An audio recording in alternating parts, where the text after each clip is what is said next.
Good morning. आज का topic है सहतुल्य संबंध क्या होता है। सहतुल्य संबंध क्या होगा इसके बारे में विचार करेंगे और बात करेंगे। देखिए, सहतुल्य संबंध क्या होता है। यदि, मेरी बात सुनिए ध्यान से, यदि ए, ठीक है, यदि ए एक समुच्चय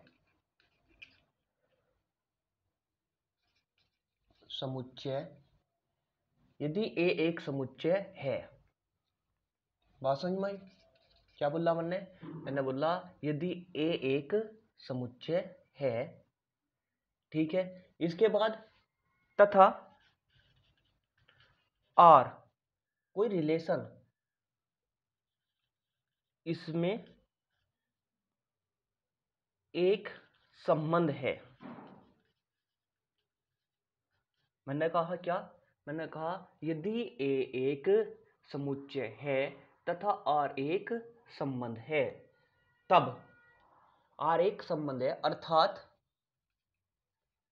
अर्थात हम एक बात और कह रहे हैं, क्या? रिलेशन उप समुच्चय है ए क्रॉस ए का। रिलेशन क्या है? उप समुच्चय है ए क्रॉस ए का। तो आर तो आर को ए में सवैतुल्य संबंध कहते हैं।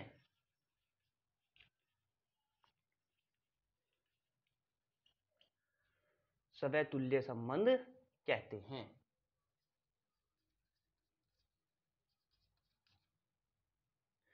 दोबारा बात सुन लें, मैंने क्या कहा?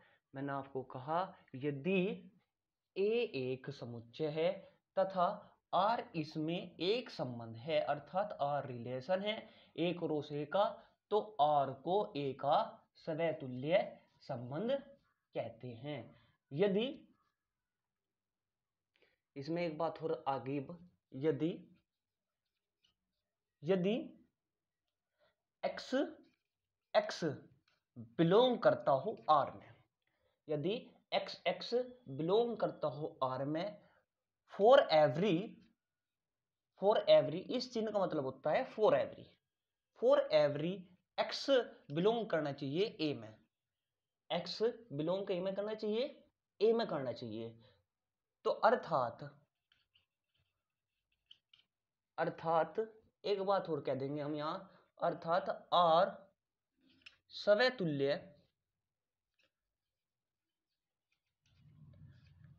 सवैतुल्य संबंध है, संबंध तब होगा, कब होगा? तब होगा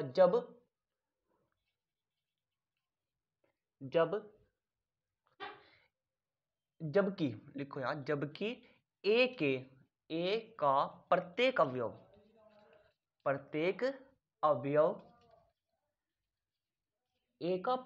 अवयव स्वयं आर से संबंधित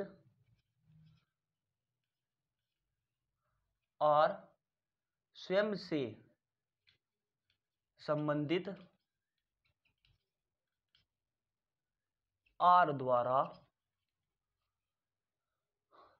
संबंधित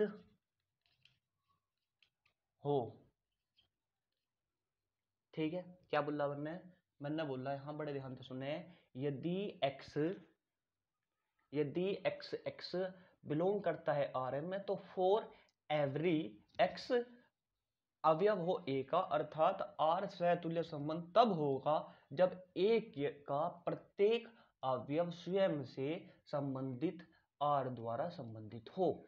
ठीक है, इस बात को हम कैसे कह सकते हैं? इस बात को हम ऐसे कह सकते हैं, क्या एक बात करें हम छोटी सी यहां कि x रिलेशन है x में, फॉर, यहां से कह दिया हमने, फॉर एवरी x अवयव हो ए का, तब एक एग्जाम्पल ले रहे हम, जैसे एग्जाम्पल ले लिया हमने, ए बराबर आपका लिखा हुआ है क्या? ए बी सी।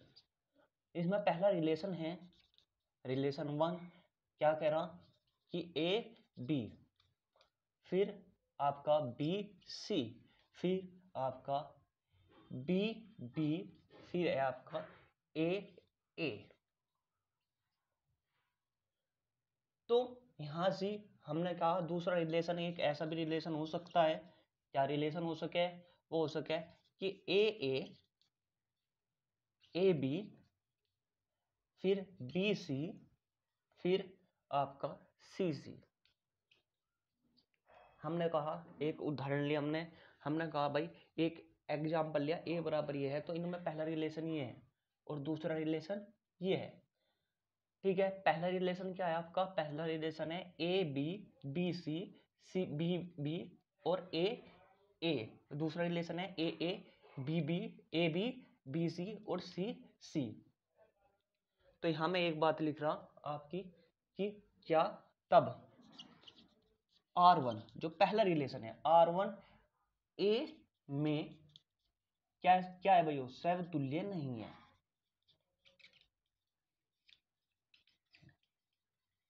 समतुल्य नहीं है। क्यों नहीं है, क्योंकि इसमें आपका, क्योंकि जो सी है, सी बिलोंग करता है ए में, सी बिलोंग कहीं में कर रहा है, ए में कर रहा। और इस संबंध में पहले वाले में क्या नहीं है मेरा, पहले वाले संबंध में मेरा नहीं है भाई सी, और सी आर में बिलोंग नहीं करता, सी आर में बिलोंग नहीं करता। परंतु R2 जो दूसरा संबंध है वो ए में समतुल्य संबंध होगा।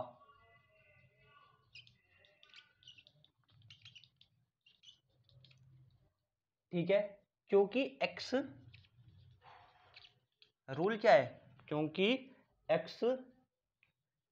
x बिलोंग कहीं में करना चाहिए R में, x बिलोंग कहीं में करना चाहिए R2 में, टू है ना R2 में। तो फॉर एवरी आपका x बिलोंग कहीं में करता है A में, फॉर एवरी x बिलोंग कहीं में कर रहा है आपका A में करता है। तो यहां से एक बात स्पष्ट होगी कि जो ये चिन्ह है इस चिन्ह का मतलब क्या हुआ, फॉर एवरी।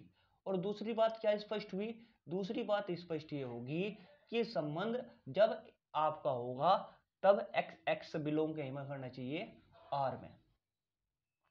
ठीक है, तब होगा संबंध जब x बिलोंग कहीं में करना चाहिए R में करना चाहिए। एक उदाहरण और ले सकते हैं आप कि यदि a बराबर आपका ये है, या आप इतना ही रहने दें इसे और इतने ही रह के आप यहां तक भी बात ध्यान समझ लें बस कि x बिलोंग कहीं में करना चाहिए आपका R में बिलोंग करना चाहिए। ठीक है, उसके बाद हम इसमें जाएंगे अगले संबंध पे बात करेंगे। आज आप इतना ही करें, धन्यवाद।